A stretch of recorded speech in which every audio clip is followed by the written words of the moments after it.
Yeah, man. But it's one of those things that a lot of times we spend so much time running from the thing that we forget what we're even running from. What's the underlying issue? Because it's not just that you're, depressed. It's not just that you have anxiety. It's not just that you have PTSD. These things are a side effect of something that happened. These things are, it's not the cause. It's it's the symptom.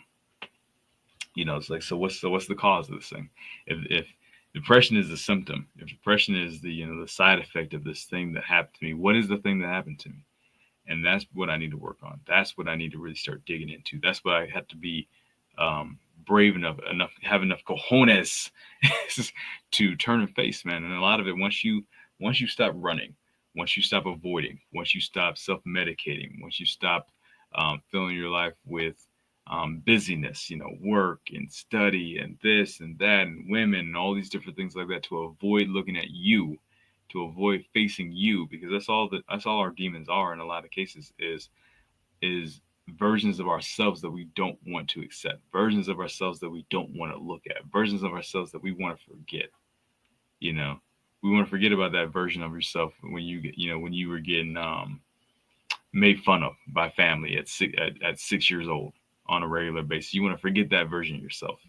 We want to block that out. We want to forget that version of ourselves where you got cheated on, by your first girlfriend in a major way, that felt like the first time you felt like you loved somebody and who loved you, and you got cheated on. You felt that devastation on the inside of you, where you just felt like something broke in you, and you don't want to face that.